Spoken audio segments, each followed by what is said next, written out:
All right, I have Matt Laughlin with me today, and I have known Matt for a couple years now that I think about it.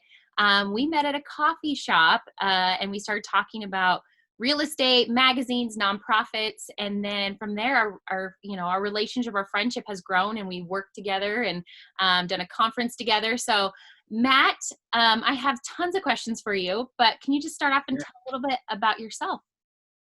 Well, thanks, Tabitha. Yeah, we were joking right before Tabitha hit record that everyone secretly loves talking about themselves. so, uh, but yeah, I'm married. I have three beautiful boys, almost 7, 4, and just over 1. So that I mean that's the greatest joy and focus in my life right now.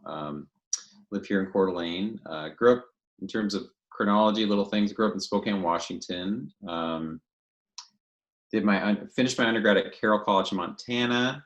Volunteered abroad a couple years at an orphanage. Lived in Seattle. Met my wife in grad school in Colorado.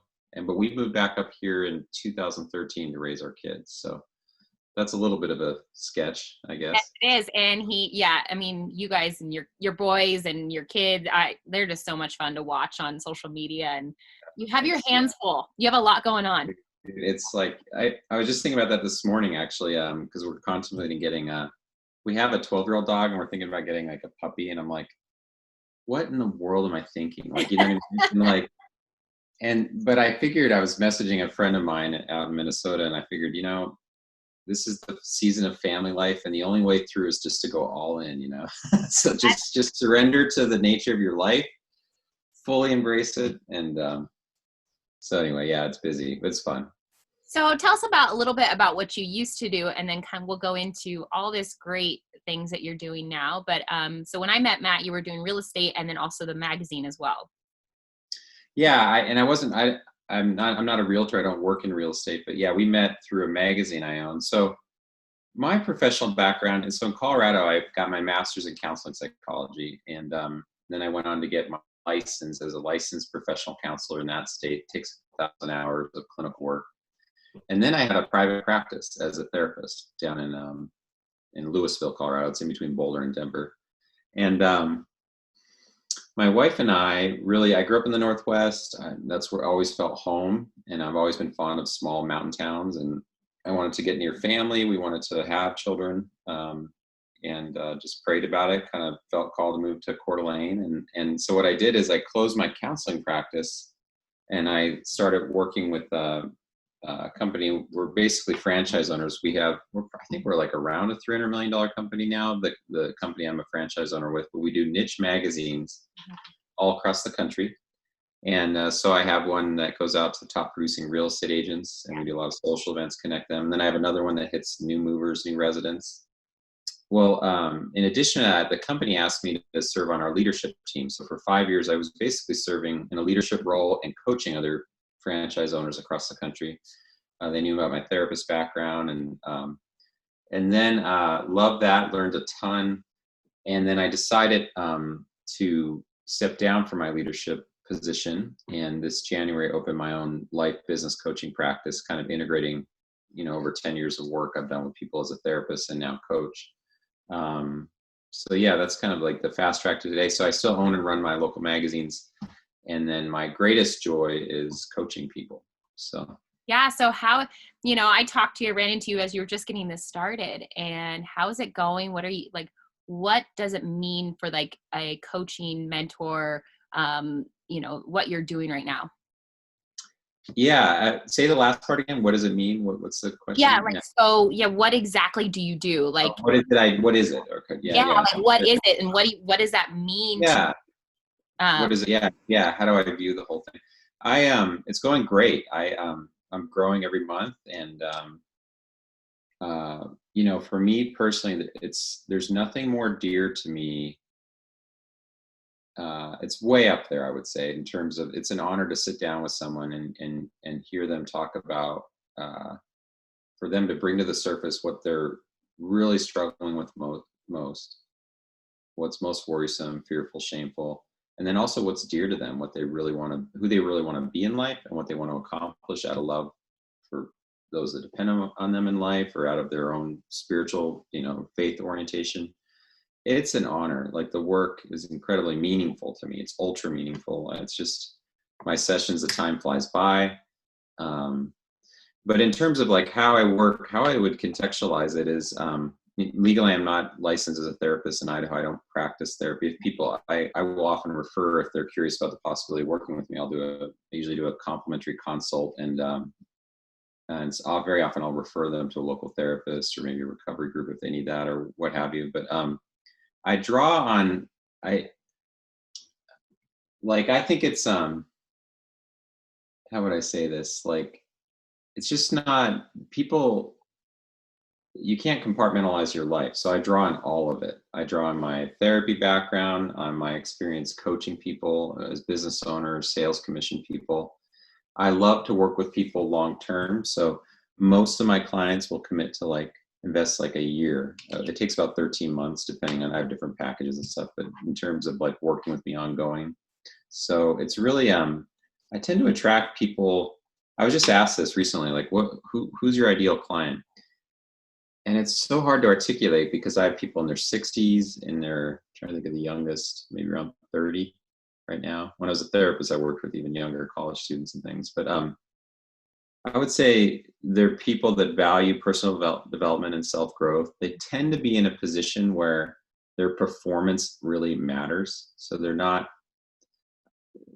they're not locked into some sort of, salary union job where they could just show up, like they're in a situation where they're like, wow, my execution and my performance really matters to my family, to myself, to my business, to my team, to my staff. And so they take like how they're showing up in terms of their way and being and how they're executing really seriously.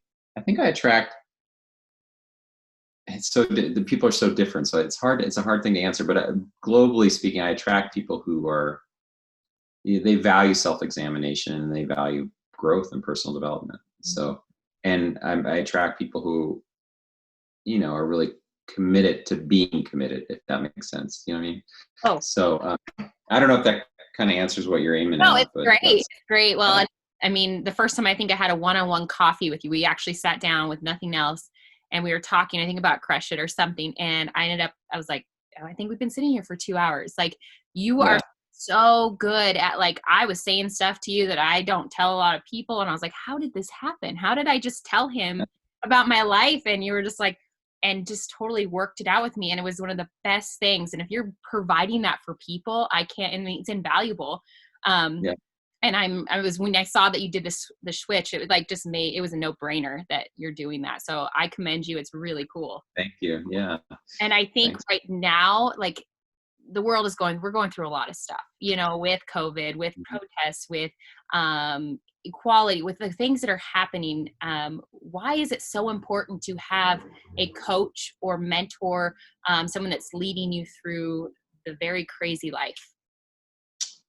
Well, there's what's that saying? You can't smell your own nose, kind of thing. Like, you can't, yeah, I mean, here's the value of it.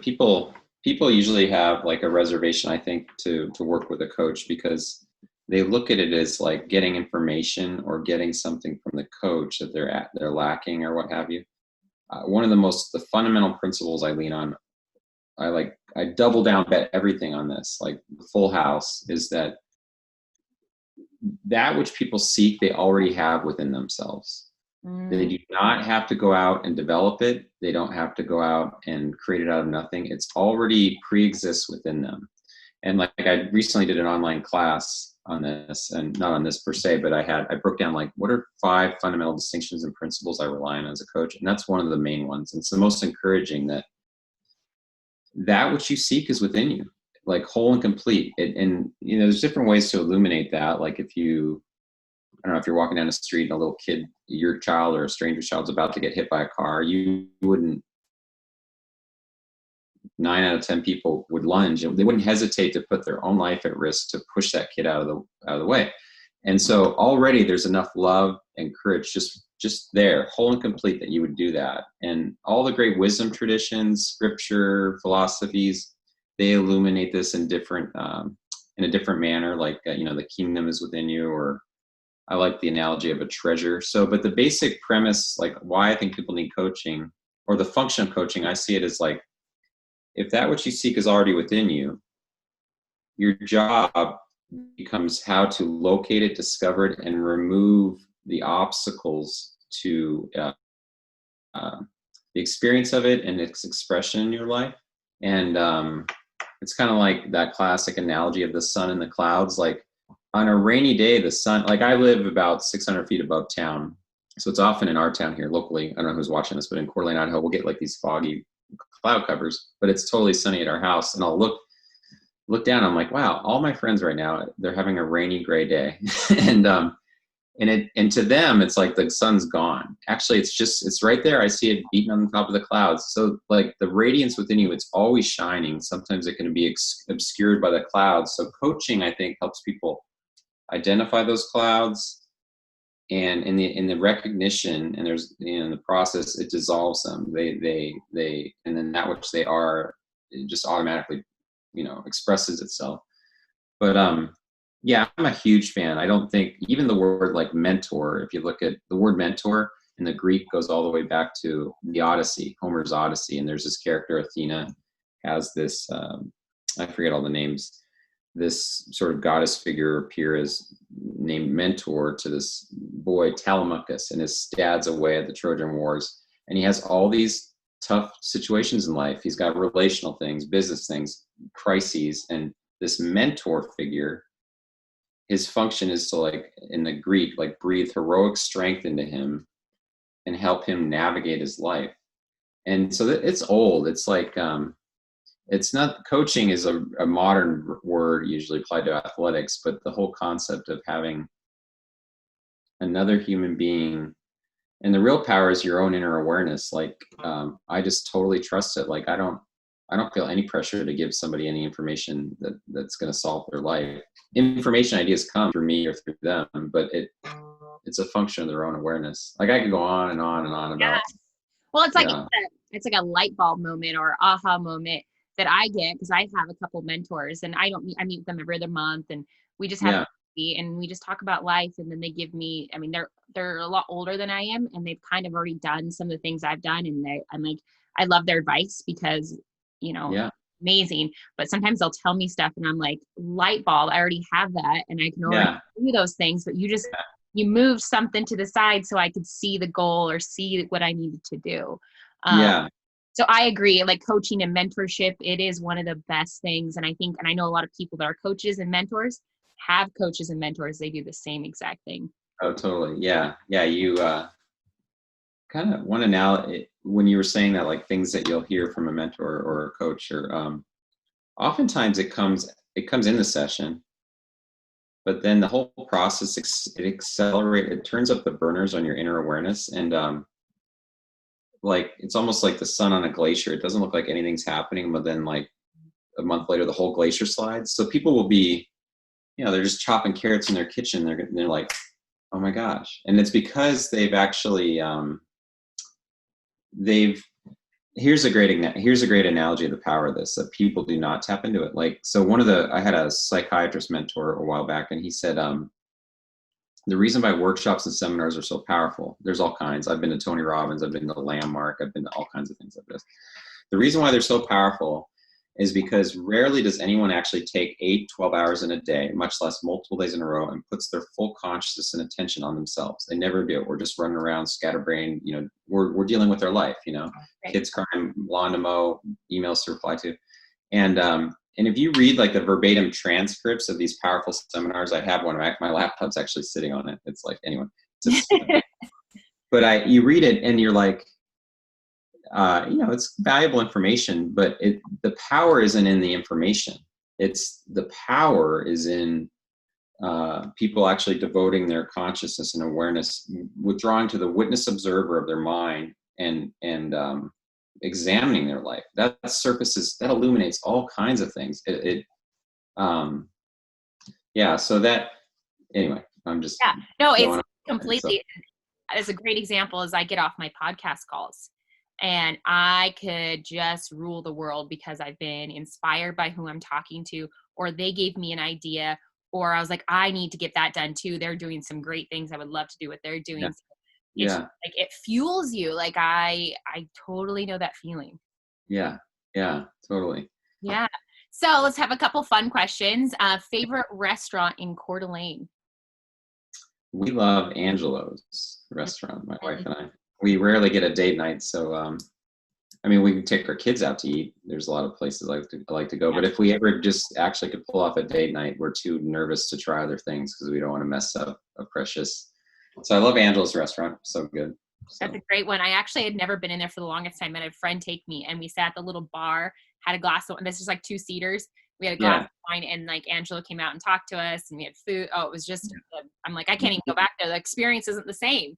I know, right? It's so good. Yeah. Yeah. So, So, what's your go-to music? um, my I don't listen to a lot of music. That may sound odd. I mean, I like a lot of different kinds of Oh, music. it does. No, people If like it's you yeah, make sense because you guys are like your brain yeah. are just I'll like, tell you what I listen to. Like on a sunny day, if it's like a really sunny day and the roll down the windows, like anything from 80s to classic rock or whatever, just rock out. But I love Arvo Pärt. He is the most played modern living composer in the world. And if you want the most serene, incredible, contemplative, just listening to this song may make you cry. And there's no words; it's just instrumental. It's called I think it's German. It's Spiegel im Spiegel. So the spelling is Spiegel.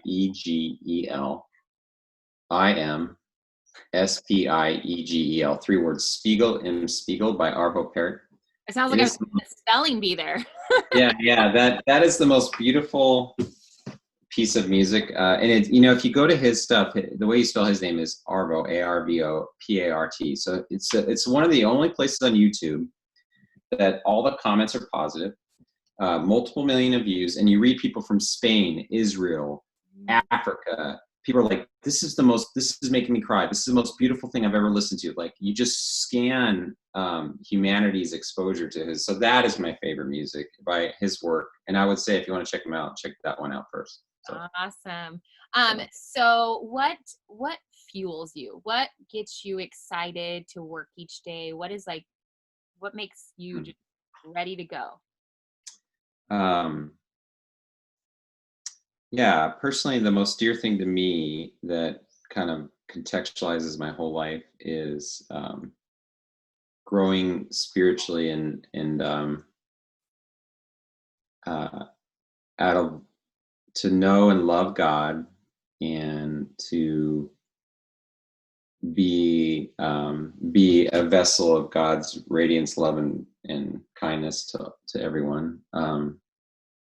That's more important than my marriage or kids or business, and I would say that would be that like almost like sanctifies everything. That internal intention to grow in the knowledge and experience of the presence of God within me. And you use the word God. Like I love 12-step work because as a former therapist, I see how powerful it is for people, addiction recovery programs. But they have step 3. I love it. It's such a wide open step. It says, "Came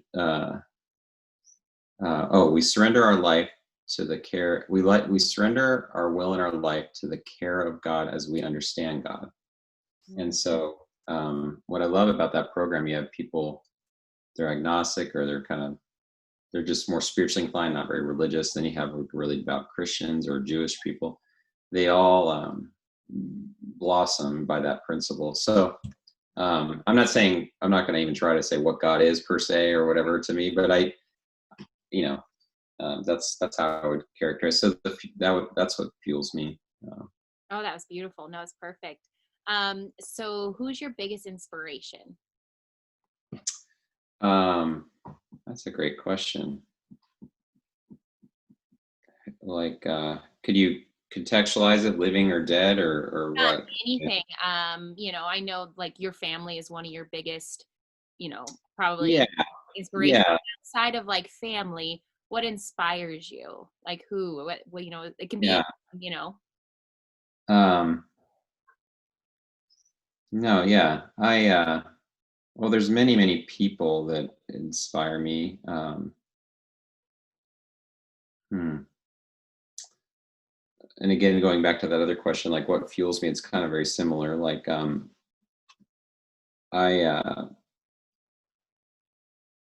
yeah, a lot of the great from Jesus Christ to other spiritual teachers, like they inspire me. Um, like what I'm inspired by, that idea, like that which you recognize and acknowledge in others, like you um, uh, is something you value in yourself, or you wouldn't see it in them, and maybe you haven't fully owned it.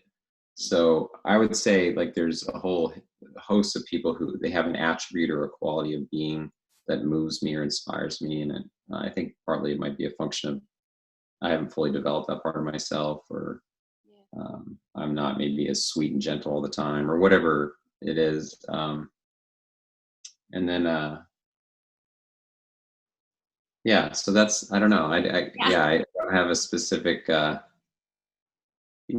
the thing too, because in today's like oh, that's what came to mind. Like today's I noticed a shyness come up about that question, and part of it is it's such a one-dimensional world.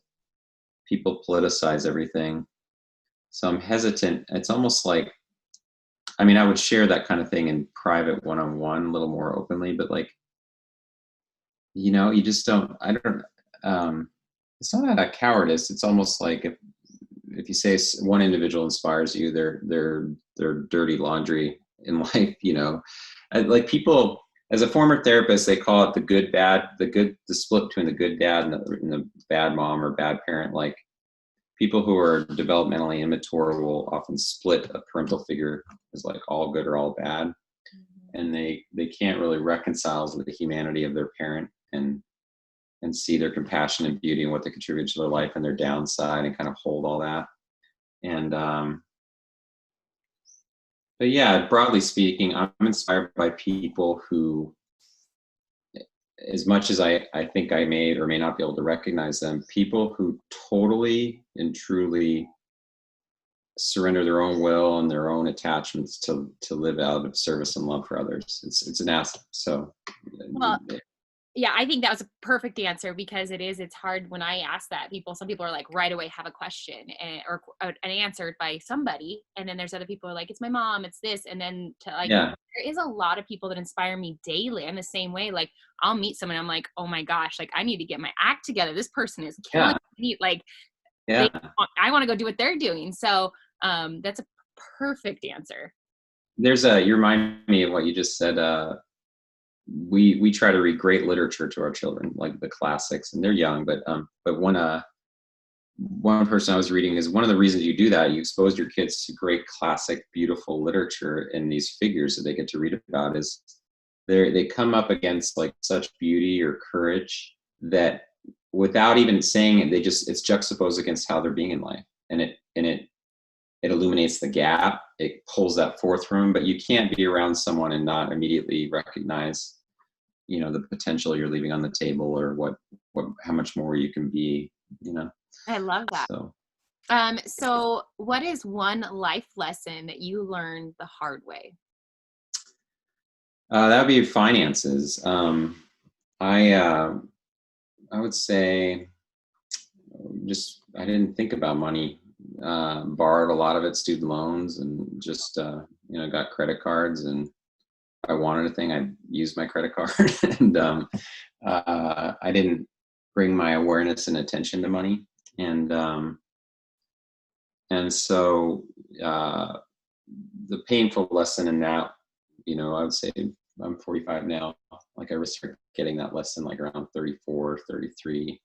Uh, that was I'm grateful for it now. We own a home. We every month, and my wife and I lay out a spending plan. We're solvent. We don't use credit cards. We're still paying down debts. We only have secured debt. We don't have unsecured debt. Um, but yeah, I would say money, just like vagueness around money. And I'm shocked how many people struggle with that. Um, Yeah, I had just had that conversation actually with my mom this morning.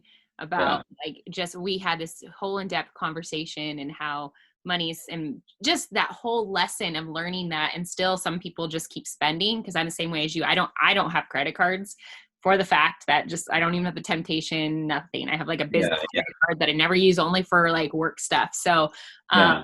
but yeah, I'm the same way, that it's like some people just spend and spend and you're like, gosh, they have all these great things. And I'm like, I'm over here living in a studio and like keep Yeah. trying to save my money. And I'm like, oh, they're in debt by a lot of money.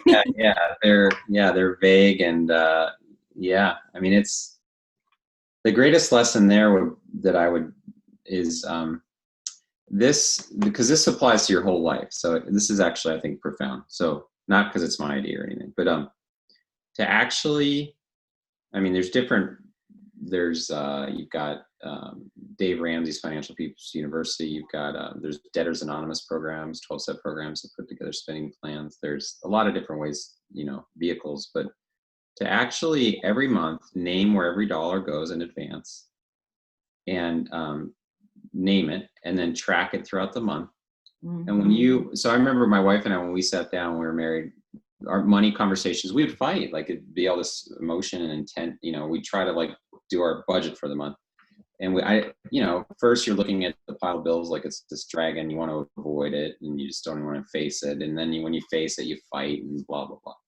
So we, over time, like now, like probably 6 years ago, we were like, when we did our monthly budget, we would get snippy, because it brings up stresses, because you're facing the truth and like, oh, we don't have money for this, or we do have money for this. And then you end up talking about everything, like children, vacations, fitness, nutrition.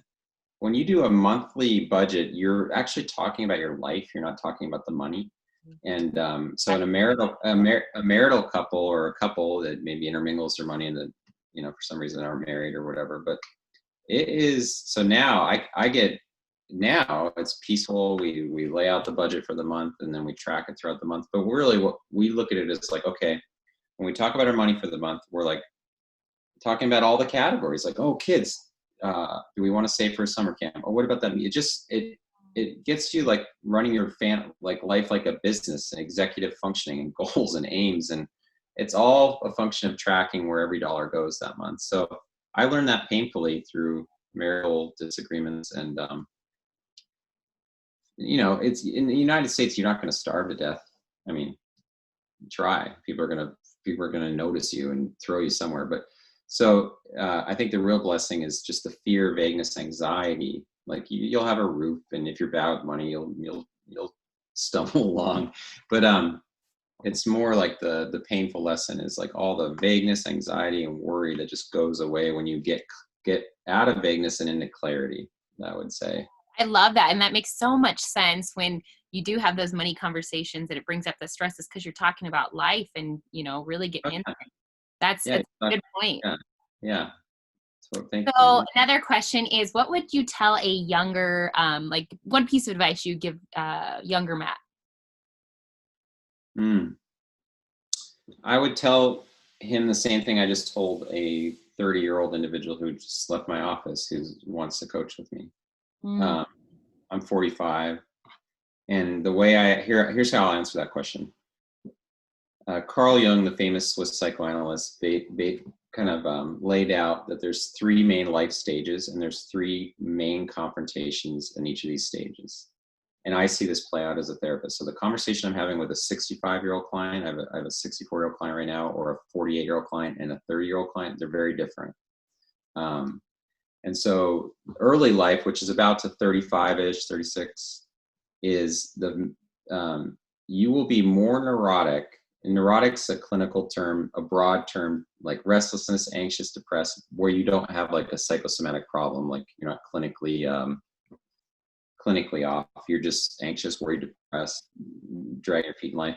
That neuroticism goes up to the direct measure of a person 0 to 35-ish doesn't feel that they can do and accomplish, like that's the main, like they can, and whatever it is, as a woman, like I can develop and establish a healthy relationship as this is both woman and man, so let's not be PC, but like then, or like a young man who's like, I can accomplish that thing, I can do. So all the neuroticism is always around like anxiety, fear, having courage. Can I do it? Should I make the leap? Should I do?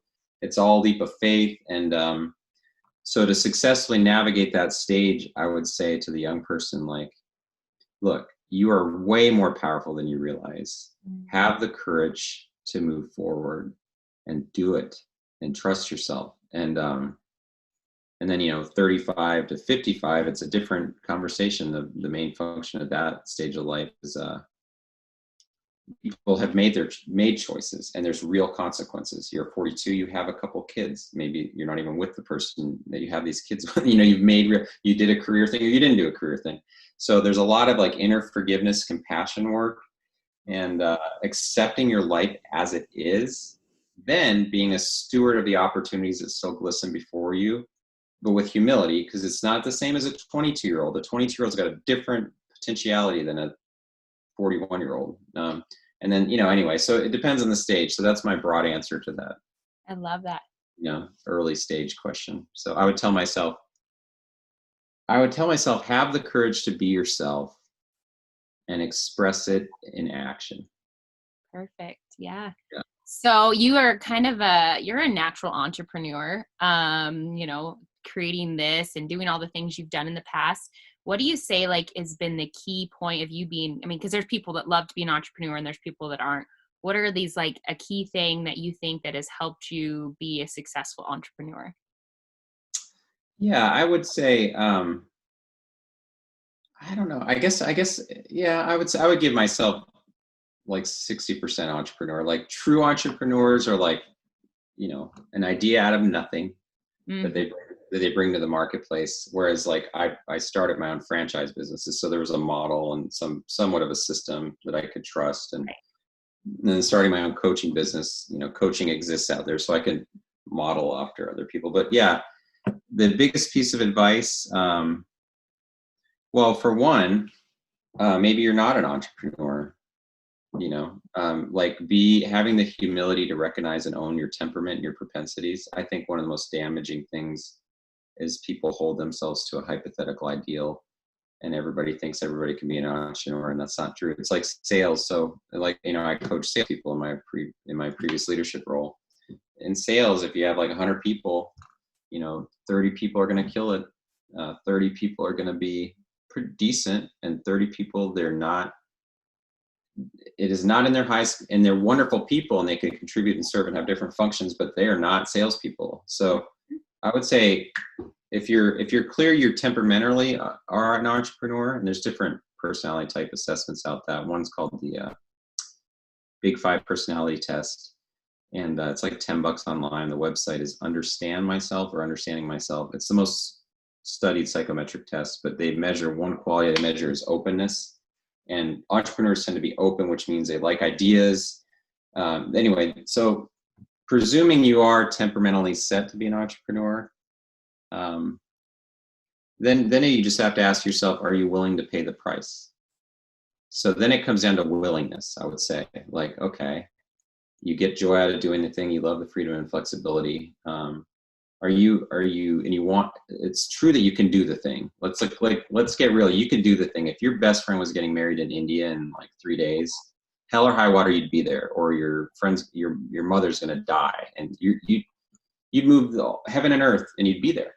Mm-hmm. Do the thing. It's are you willing? And then a good self-inquiry is am I willing to pay the price, and what are the trade-offs in the price?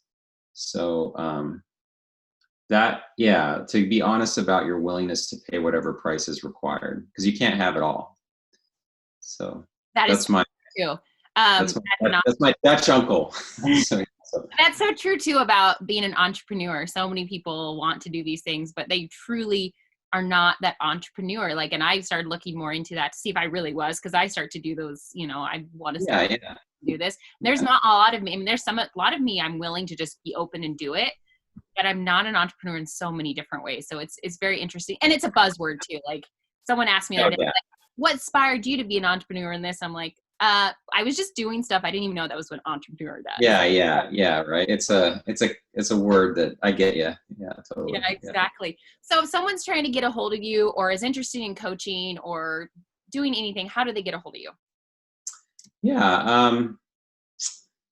They could Facebook message me. They could text me. I mean, my website, I think my phone number is on there. Or maybe it's just my email, but the website is ML. My name is Matt Laughlin, and then CDA. So I live in Coeur d'Alene, CDA. So mlcda.com. Okay, perfect. Or, just go to my Facebook profile and follow me and then private message me. And then, yeah, if anybody's at all attracted to, maybe just reach out and message me, and usually just going back and forth a little bit. If I get a sense that this could be a possible productive relationship, then usually it's 90-minute free consultation. And I talk to people about what's not working, where they actually want to be. And I just give them candid feedback on whether I feel like I could work with them, how I work with people or not, or refer them to resources. Even just being with me for an hour and a half is incredibly powerful for people, whether or not we work together. So. Yes, I agree. I take him up on that. You will leave going, oh my gosh, light bulb, light bulb. Yeah. So leave us with one piece of advice. Like I said before, we are all going through something. We're all kind of going through this together. 2020's been a crazy year already. So leave us with something positive, or a piece of advice for people out there struggling. Yeah, I would say the biggest, I think, challenge right now is focus for people. It's just very incredibly hard to remain focused on what's actually this.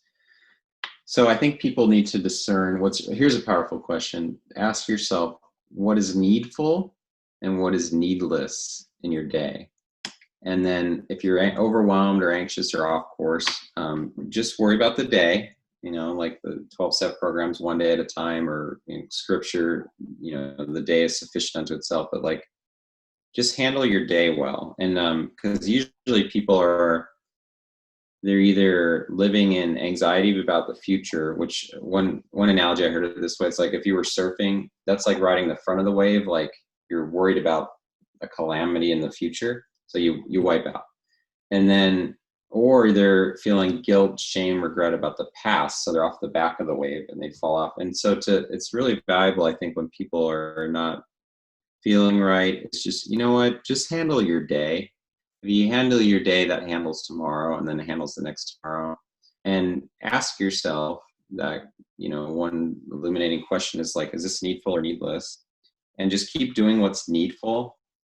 So you have to eat well, and you should probably go for that walk, because you got to take care of the mammal, and then you should probably walk your dog, and that actually does have a deadline for your work. And do what's needful, ignore the needless as much as you have the inner resolve to do that for the day, and that starts to stack up. And you're less likely to have real problems, because most people's problems aren't real problems. They're just stories in their head about potential catastrophes. But I'm living there. I'm living in that space right now completely. So yeah, so no, we all live there. That's why I don't have any unheard of wisdom to share. It's like, I'm human, you're human, and you're like, I know what it's like to drown there. So yeah. Yep. Well, thank you so much, Matt. This was wonderful. And please, go check out Matt's stuff. He is a phenomenal human being. I'm grateful that I've met you and that we stumbled upon each other at a coffee shop. So keep doing some great things. And thank you so much.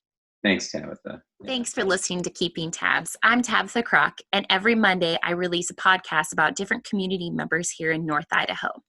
And then we end the weeks on Fridays with a podcast about the things I'm passionate about: outdoors, adventures, sports, the van life, and even current events. So if you like what you heard, make sure you subscribe to my YouTube, Spotify, or iTunes. Thank you again. Now go be kind and do something great.